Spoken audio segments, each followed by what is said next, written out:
So as not to produce a picture of a flowery bed of roses, let's take a moment to consider the experiences that the experience of the believers in the day of the early church.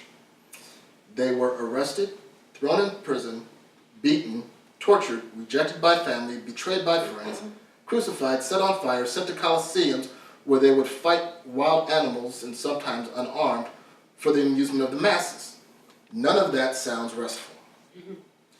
Yet somehow they had the resolve to endure. And they weren't immune to psychological and emotional ravages of their experiences. As Paul testifies in 2 Corinthians, the first chapter, we think you ought to know, dear brothers and sisters, the trouble we went through in the province of Asia. We were crushed and overwhelmed beyond our ability to endure, and we thought we would never live through it. In fact, we expected to die, or we despaired unto death. But as a result, we stopped relying on ourselves and learned to rely on only God who raises the dead. These weren't brainwashed fanatics who were immune from sorrow, pain, and fatigue. They felt the weight of their plight, just as any person would today.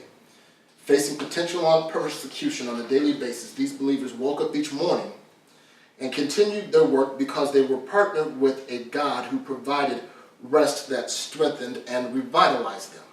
So where do you get that endurance from? Where does the ability to be stoned and then get up and walk right back into the same city and go through the things that you go through and endure the hardship that you endure? Is when you're partnered with God doing the work that God has destined for you and he finds that you are best suited for. The work comes naturally, and the ability to endure the cost of the work or the strength comes from the rest that God gives you. When considering the intense persecution faced by believers, it is reasonable to question the promise of light burdens that Christ promised.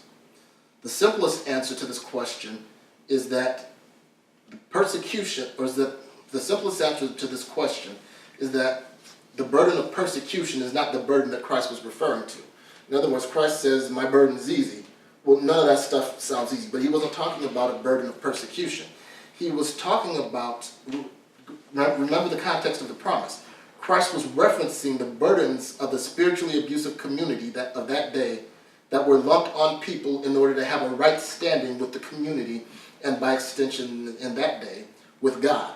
So those burdens that were placed for people to be able to relate with God and have a relationship, and you got to do this, this, and that. You can't do this, and you have to stop this, and if you don't do this, you're not right. All of the additional stuff that they added with the old tradition that made it difficult for people to relate God and to find God. Those were the burdens he was talking about. They were offered an easier way into relationship with God and a relational partnership. These people did not have to endure these things to be accepted by God. Rather, they chose to endure these things because they knew they already were accepted by God and were experiencing a relationship experiencing a relationship with God prompted them to endure light momentary afflictions, as Paul characterized it, relative to the glory that they experienced and anticipated. This calls into question the very real phenomenon of Christian burnout.